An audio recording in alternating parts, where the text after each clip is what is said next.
오늘은 하나님의 말씀에 대한 태도라는 제목을 갖고 함께 은혜를 나누고자 합니다. 여러분들, 목사가 주일날 설교하기 전에요, 하나님 앞에 꼭 기도하는 게 있어요. 그것은 뭘까요? 궁금하죠? 제가 말씀드릴게요. 제가 하나님 앞에서 회개를 합니다. 하나님의 말씀을 대언해야 되는데 제 자신이 너무나 부족해서 그 말씀을 전하기 전에 하나님 앞에 철저하게 회개하는 일을 제가 합니다. 두 번째로 하는 일이 뭐냐면은 영적으로 모든 악한 것을 물리치고 성령이 강하게 예배 시간에 임하기를 기도합니다. 여러분들, 우리가 예배를 드리고요, 하나님의 말씀을 들을 때 우리가 어떠한 자세를 갖느냐 너무나 중요하다고 생각합니다. 내가 어떤 태도를 갖느냐에 따라서 하나님의 역사가 달라지지요. 마태복음 13장에 보면은요, 씨를 여러 땅에 뿌리는데 좋은 땅에 뿌려질 때 30배, 60배, 100배의 결실을 맺는 역사가 일어납니다. 여러분들, 하나님의 말씀이 우리 마음의 밭에 뿌려질 때 하나님의 큰 은혜의 역사가 일어나게 될 줄로 믿습니다. 오늘 성경 말씀은요, 19장 1절부터 3절의 내용을 알아야 됩니다. 그런데요, 이 장면은 뭐냐면은, 이 말씀의 장면은 천사가 아브라함의 조카인 롯을 갖다가 찾아오는 장면이 나와요. 그래서 롯이 그 천사들을 영접하게 되죠. 그 장면이 나옵니다. 그런데 이 이전에 창세기 18장에 보면은 어떤 장면이 나오냐면은요, 아브라함이 천사들을 갖다가 영접하는 장면이 나와요.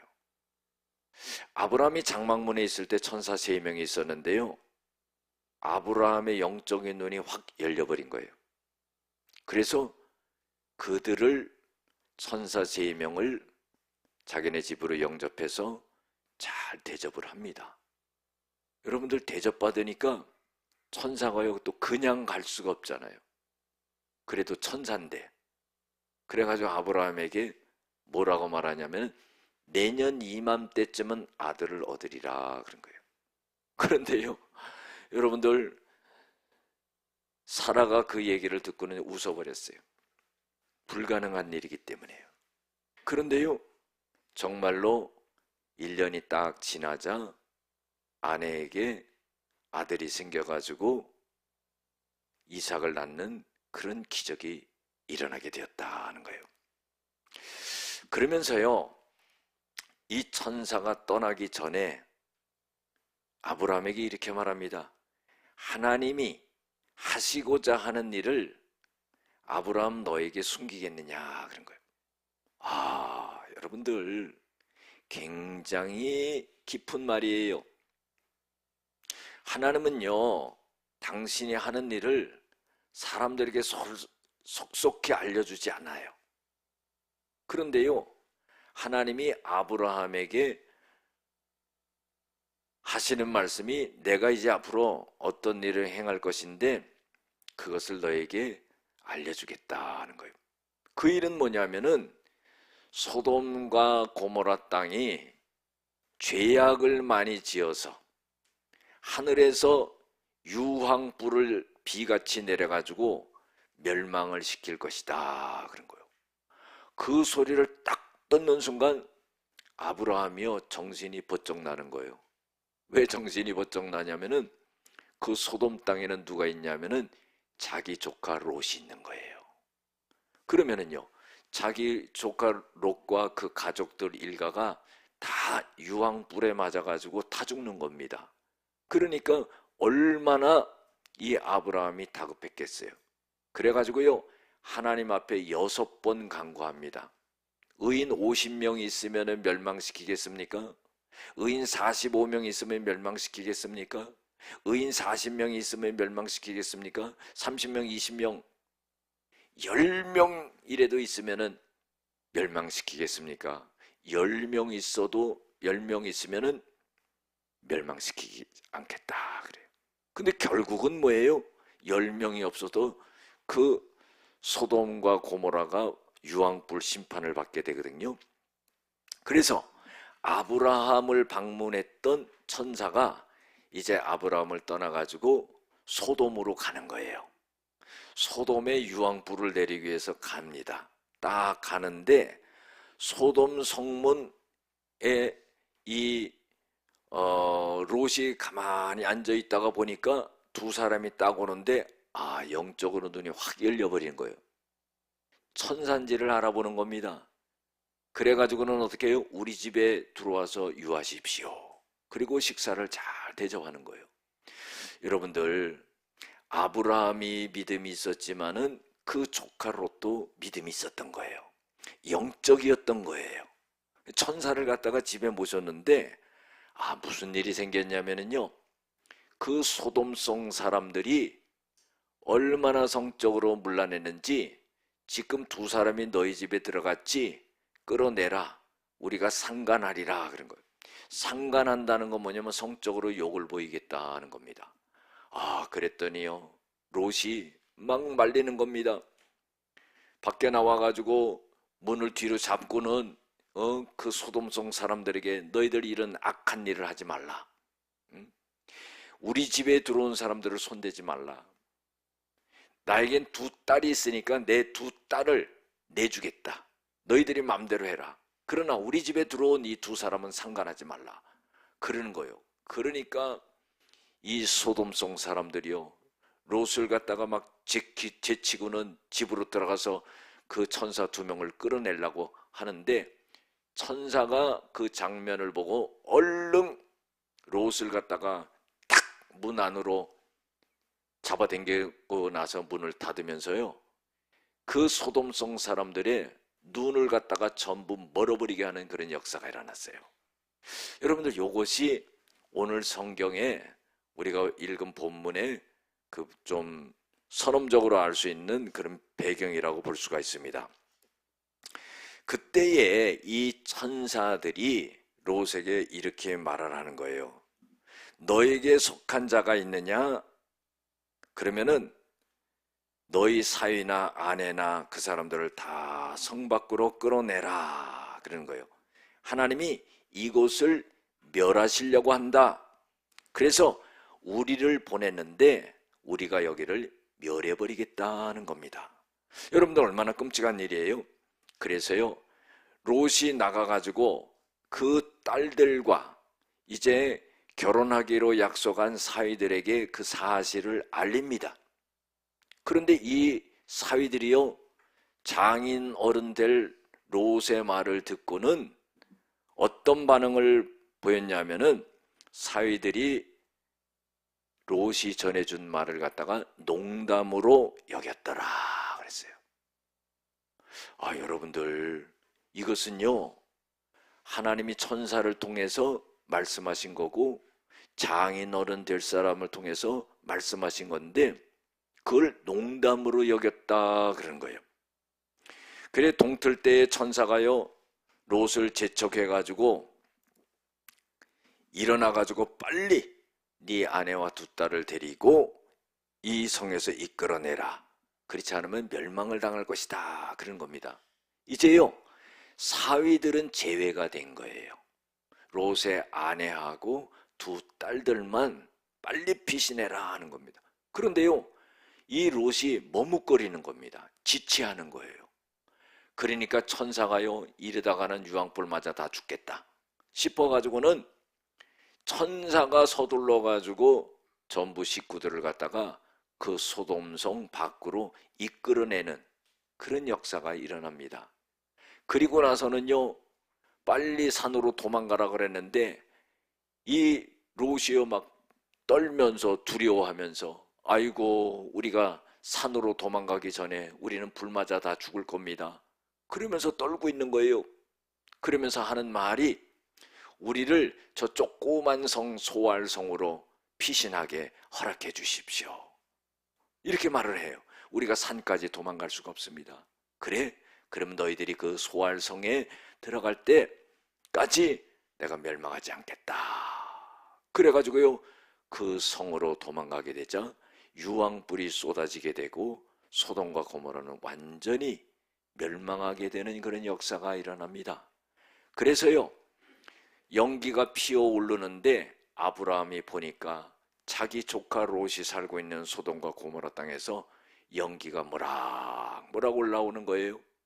그 보니까 하나님의 유황불 심판이 이제 내려서 그 소돔과 고모라가 완전히 멸망하게 되는 그런 역사가 일어나게 됐다는 겁니다. 오늘 내용 속에서 우리가 몇 가지 살펴볼 게 있어요. 그것은 뭐냐 하면은요 이 천사를 대하는 롯의 태도를 한번 볼 수가 있습니다. 여러분들 천사를 잘 대접하지 않았다고 하면은요 소돔과 고모라가 멸망하는 것을 듣지 못했을 거예요. 대처하지 못했을 거예요. 그런데요 천사를 잘 대접했다는 겁니다. 그래서 어떻게 해요? 그 천사들을 통해서 그 성에서 빠져나올 수 있는 은혜를 얻게 되었다는 겁니다. 여러분들 대접하는 거 우리가 잘해야 돼요. 섬기는 거 잘해야 됩니다. 예수님께서도 뭐라고 말씀하셨어요? 섬김을 받으려고 그러냐? 대접을 받으려고 그러냐? 그러면은 먼저 대접하라 그런 거예요. 높아지려고 하느냐? 낮아져라 이 말이에요. 여러분들 우리가 교회에서는 그런 자세가 돼야 돼요. 대접하는 자세, 섬기는 자세, 자기를 드러내지 않는 자세, 이런 믿음의 자세가 있어야 된다는 거예요. 롯이요 천사를 대접함으로 인해 가지고 결국은 결과는 뭐냐? 구원받는 그런 역사가 일어났다는 거예요. 유황불을 맞지 않는 그런 역사가 일어났다는 겁니다. 우리가요 이렇게 작은 공동체지만은 이 만나는 이 공동체 안에서요 서로가 서로를 존경하고 높여주고 대우하고 사랑하고 우애 있고 이런 것이 필요해요. 로마서 12장 10절에도 그랬습니다. 형제를 사랑하고 서로 우애하고 존경하기를 먼저 해라. 여러분 남을 남보다 낮게 여기는 그런 마음의 자세가 있어야 돼요. 항상 교만이 우리를 무너뜨린다는 것을 알아야 됩니다. 내가 낮아지고 주님을 드러내고 형제를 높여주고 섬겨주고 이런 모습이 있어야 돼요. 아니 롯은요 천사를 대접함으로 인해 가지고 가족이 살아나는 역사가 일어났잖아요. 할렐루야. 이 장면을 히브리 기자가 히브리 13장 2절에 그대로 말하고 있어요. 손님 대접하기를 잊지 말고 이로써 부지 중에 천사를 대접한 이들이 있었느니라 그랬어요. 손님을 집안으로 맞아들이는 것 같았지만은 천사를 맞아들인 게 되었고 결국 천사들을 통해서 구원을 받는 그런 역사가 일어나게 되었다는 거예요. 마태복음 25장에 보면은요 예수님께서 이런 말씀을 하셨죠. 내가 보니까 너희들은 내가 줄일 때 먹을 걸 줬다. 내가 목마를 때 마실 걸 주었다. 내가 나그네 되었을 때 나를 영접했고 내가 옥에 갇혔을 때 나를 돌아보았다. 내가 헐벗었을 때에 나에게 옷을 주었다. 내가 병들었을 때 나를 돌보았다. 이런 말씀을 해요. 너희들은 오른편에 서라 그런 거예요. 그랬더니요 그 오른편에 서는 사람들이 고개를 갸우뚱거리는 거예요. 주님, 언제 주님이 그러한 형편에 처해 있을 때 언제 우리가 그렇게 주님께 그렇게 주님을 도왔습니까? 그런 적이 없는데요. 이렇게 말하는 거예요. 그랬더니 주님이 하시는 말씀이 작은 소자에게 한 것이 곧 나에게 한 것이다. 또 한 무리에게는 뭐라고 말하냐면 너희들은 왼쪽 편에 서라. 내가 줄일 때 너희들은 먹을 걸 주지 않았고, 내가 목마를 때 마실 걸 주지 않았다. 내가 헐벗었을 때 옷을 주지 않았고, 내가 병들었을 때 돌아보지 아니었고, 감옥에 갇혔을 때 돌아보지 않았다. 응? 내가 나그네 되었을 때 나를 영접하지 않았다. 아니, 주님이 언제 그런 형편에 처해 있었습니까? 우리가 주님이 그런 형편에 처해 있더라면 우리가 가만히 있었겠습니까? 적은 소자에게 하지 않은 것이 나에게 하지 않은 것이다. 그랬다는 거예요. 여러분들, 톨스토이의 이야기 중에 제화공이라는 이야기가 있어요. 어떤 할아버지가요, 구두 수선하고 구두를 만들고 하는 일을 해요. 그런데요, 믿음이 좋습니다. 근데 한 가지 마음에 소원이 있어요. 그 소원은 뭐냐면은 꼭 주님을 한번 만나보고 싶은 거예요. 그래가지고요, 날마다 기도할 때마다 내가 주님을 한번 뵐 수 있게 도와주시옵소서. 그랬는데요, 꿈속에서요, 주님이 딱 나타나셔가지고 하는 말씀이 내일 내가 너희 집에 가겠다 그런 거예요. 아이고, 얼마나 좋은지.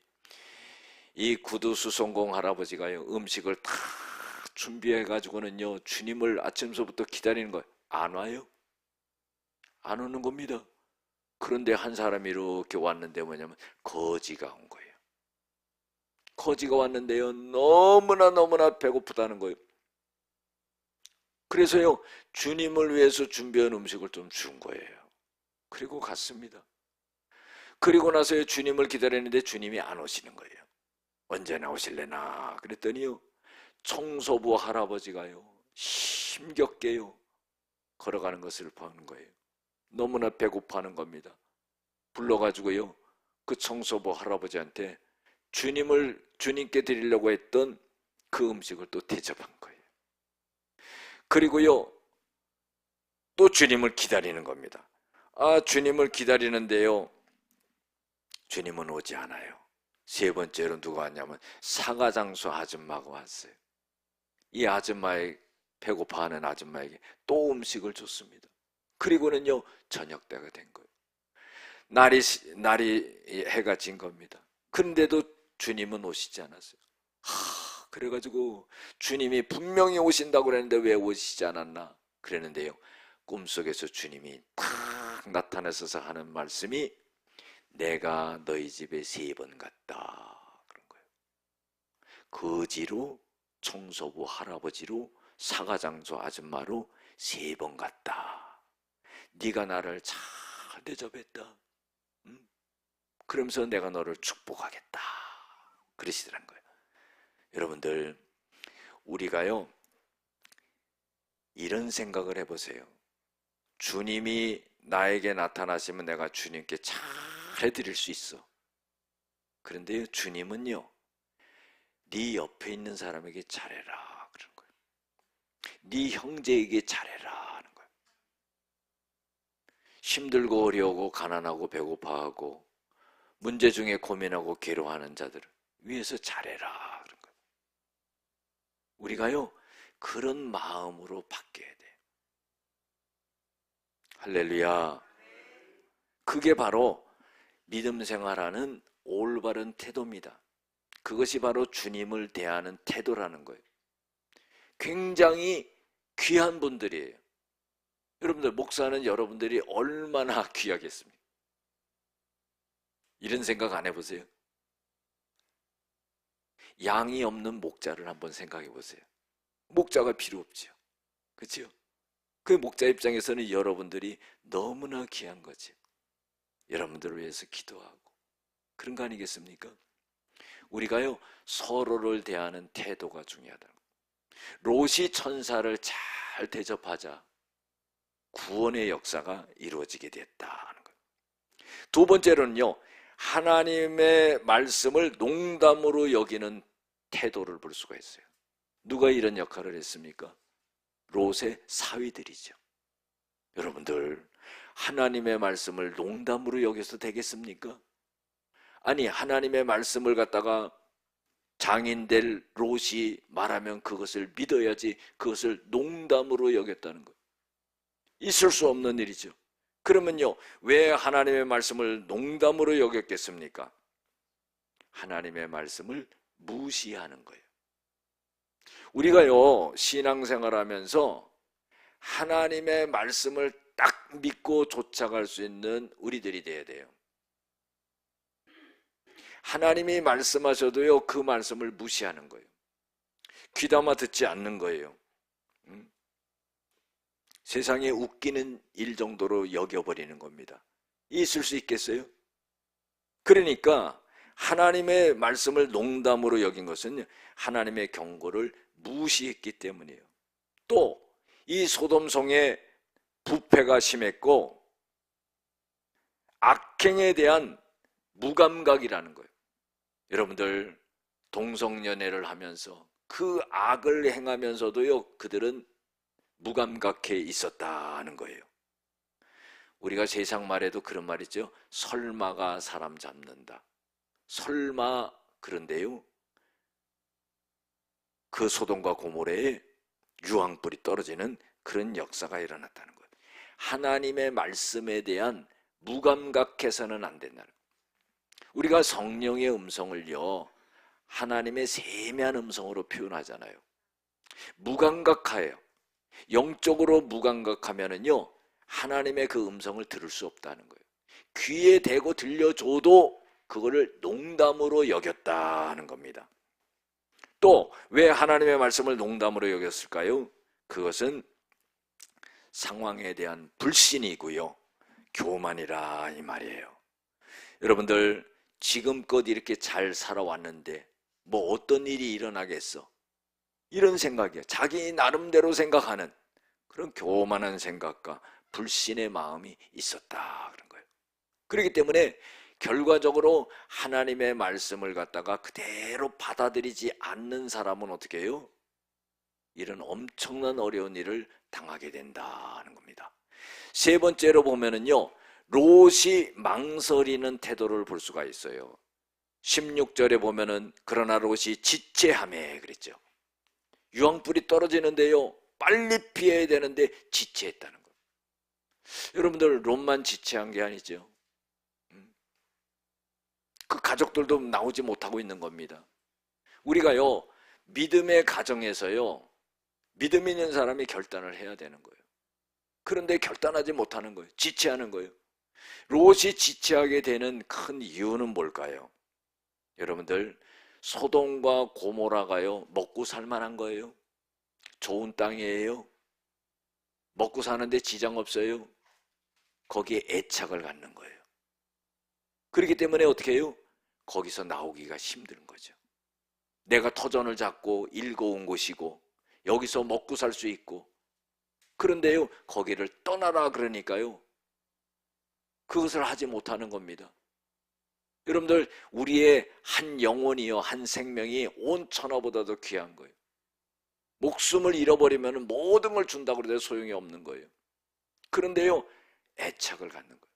결국 우리가 오늘날 살아가면서요, 이 물질적인 것, 여기에 애착이 너무 있는 거예요. 그래서 하나님의 말씀하셔도 그 물질적인 애착 때문에 어떻게 해요? 하나님의 말씀에 순종하지 못하는 거예요. 그래서요, 망설이며 지체한 이유는 바로 그들이 세상적인 안일함과 물질 때문이다 그런 거예요. 또 가족 간의 갈등은 얼마나 심했겠습니까? 떠나야 되는지 말아야 되는지 의견이 분분하고 그럴 수 있지 않겠어요? 이 좋은 삶의 터전을 두고 어디로 가느냐, 그런 말을 하면서 가족 간의 갈등이 있었을 수가 있다 이 말이에요. 또 심판의 현실을 받아들이기 어려웠을 것이다 하는 거예요. 여러분들, 심판이라는 것, 유황불이 하늘에서 떨어진다는 것을 현실적으로 과연 일어날 수 있는 일이냐, 이렇게 의문을 갖는다는 거예요. 이게 지금 하나님의 말씀을 통해서 이루어지는 일인데 거기에 대해서 반응하지 않는 거예요. 자기네 생각대로 가려고 그러는 거예요. 그래서 롯이 망설이게 되죠. 26절에 보면은요, 롯의 아내는요, 그 유황불이 떨어지는 그 소돔과 고모라를 뒤돌아보지 말라고 그러는데 뒤돌아봐서 소금 기둥이 되는 그런 역사가 일어납니다. 그러면요, 롯의 아내는 또 왜 뒤돌아보지 말라고 그러는데 왜 뒤돌아봤을까요? 여러분들, 내 재산이 다 타는구나, 너무너무 아까운데 하면서 뒤를 돌아본 거예요. 그때 천사가 뒤돌아보지 말라는 그 엄한 명령에도 그걸 듣지 않고 소금 기둥이 되어버리고 마는 그런 역사가 일어났다 하는 거예요. 우리가 하나님의 말씀이 들려지면은요, 이유를 달지 말고 그대로 순종하는 그런 자세가 필요합니다. 여러분, 누가복음 5장에도 보세요. 누가복음 5장 5절에도 보면은요, 베드로가 무슨 고백을 합니까? 내가 밤새 그물을 던지면서 고기를 잡아봤지만은 한 마리도 잡지 못했습니다. 그런데 예수님이 뭐라고 말씀하시는 거예요? 너 지금 그물 씻고 집으로 들어가려고 그러지? 그러지 말고 다시 깊은 데로 가서 그물을 던져라 그런 거예요. 그러면은요, 누가 그 말씀을 따라할 사람이 어디 있겠어요?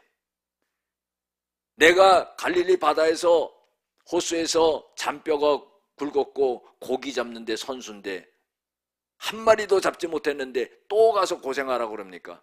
난 그 말 따를 수 없습니까? 난 집에 들어갈 겁니다. 그럴 거예요. 그런데 베드로의 고백이 위대한 게 뭡니까? 내가 밤새 고기를 한 마리도 잡지 못했지만은 주님의 말씀에 의지하여서 그물을 던지겠습니다. 그래가지고요, 그물이 찢어질 정도로 엄청나게 잡아가지고 친구의 배를 불러가지고 두 배가 가득 차게 되는 그런 역사가 일어났다 하는 거예요. 여러분들, 주님이 말씀하시면은요, 따지지도 묻지도 말고요, 우리는 그대로 순종할 수 있는 그런 사람이 돼야 된다는 겁니다. 베드로의 결단은 놀랍죠. 마태복음 14장 29절에도 보면은요, 예수님이 물 위로 걸어오실 때 유령이다 그랬어요. 그래 예수님이요, 나다, 두려워하지 말라. 그때 베드로가요, 주님을 보면서 무슨 말을 합니까? 만약 주님이시거든 나를 명령해서 물 위를 걸어오라 하시옵소서. 예수님이 오라 그러니까 베드로가 배에서 내려 물 위를 걷게 되는 그런 역사가 일어났다 하는 거예요. 할렐루야. 주님이 말씀하시면 즉각적으로 순종하고 어떠한 어려움이 있어도요, 반응하는 그런 자세와 태도를 갖다가 가졌다는 겁니다. 할렐루야. 네 번째로 마지막으로요, 은혜를 구하는 태도를 볼 수가 있습니다. 우리 19절부터 21절까지는 읽지 않았지만은요, 롯이요 그 천사들에게 이렇게 말합니다. 내 주여 그리 마옵소서, 주의 종이 주께 은혜를 입고 주께서 큰 인자를 내게 베푸사 내 생명을 구원하셨으니 내가 도망하여 산까지 갈 수 없기 때문에 이 재앙을 만나 내가 죽을 것 같습니다. 그래서 나를 소알로 피할 수 있게 도와주시옵소서. 그런 간구를 해요. 그때 어떻게 해요? 그것을 허락하는 역사가 일어났다는 겁니다. 여러분들, 우리가요 주님의 은혜를 늘 구할 수 있는 사람들이 돼야 돼요. 고린도후서 6장 2절에 보면은요, 은혜의 때에 내가 듣겠다 하는 거예요. 여러분들, 은혜의 때가 돼야지만이 주님이 우리가 말하는 걸 듣겠다 하는 거예요. 구원의 날에 내가 너를 도와주겠다 그런 거예요. 중요하죠. 근데 보라, 지금은 은혜 받을 만한 때요, 보라 지금은 구원의 날이로다 하는 거예요. 때가 된 겁니다. 우리가요 주님의 은혜를 구해야 돼요. 그러면 그 구하는 은혜를 듣겠다는 거예요. 롯이 천사들에게 은혜를 구하니까 그걸 듣는 거예요. 여러분들, 은혜를 어떻게 구해야 돼요? 우리가 기도하면서 구해야 되는 거죠. 다른 방법이 없는 겁니다. 지금 우리가 처해져 있는 모든 상황에 대한 개인적으로나 가정적으로나 교회적으로나 국가적으로 처해 있는 모든 상황 속에 주님의 은혜를 구해야 된다는 거예요. 주님께 은혜를 구하면은 주님이 듣겠다는 겁니다. 할렐루야. 이 믿음이 있어야 되는 거죠. 구원의 때에 내가 너를 구원하겠다는 거예요. 구원의 날에 너를 구원하겠다. 보라, 지금은 은혜 받을 만한 때예요. 보라, 지금은 구원의 날이로다. 여러분들, 이 역사가 여러분들에게 일어나게 될 줄로 믿습니다. 할렐루야. 그래서요, 하나님이 은혜를 갖다가 베풀어 주시는 거예요. 그런데요, 서두에도 말씀드렸지만 창세기 18장이에요. 아브라함이요, 하나님 앞에 은혜를 구했잖아요. 그 은혜는 뭐예요? 소돔과 고모라가 멸망한다니까 거기에 살고 있는 조카 롯을 생각하면서 6번씩 의인 10명이 있으면은 하나님이 그 성을 멸망시키지 않겠습니까? 은혜를 구했죠. 그래서 하나님은요, 6번씩 자기 목숨을 담보로 하나님 앞에 간절히 간구한 그 의미를 하나님이 아신 거예요. 아브라함이 왜 저렇게 기도할까? 자기 조카 롯이 있기 때문이다. 이것은 뭐예요? 하나님 앞에 자기 조카 롯의 가족들을 살려달라고 하나님 앞에 은혜를 구한 거예요. 그래가지고 오늘 성경을 읽지 않았지만은요, 29절에 보면 하나님이 그 지역의 성을 멸하실 때, 곧 롯이 거주하는 성을 엎으실 때 하나님이 아브라함을 생각하사 롯을 그 엎으시는 중에 내어 보내셨더라. 여러분들, 이게 은혜지요. 아브라함을 생각하사 롯을 유황 뿌리 내려가지고 소돔과 고모라를 멸망시킬 때 하나님이 아브라함을 생각해서 롯의 가족을 구원하는 역사가 일어났다는 겁니다. 이게 뭡니까? 은혜예요. 아브라함의 기도가 없었으면, 아브라함이 하나님께 은혜를 구하는 게 없었더라면 과연 롯이 살아날 수 있었을까요? 여러분들, 우리가 하나님의 은혜를 구하는 그런 태도가 되어야 돼요. 우리가 어떤 상황과 어떤 여건과 어떤 난관이 있다 할지라도 하나님 앞에 은혜를 구할 때 하나님께서는 구원의 역사를 이루시는 그런 축복이 일어나게 될 줄로 믿습니다.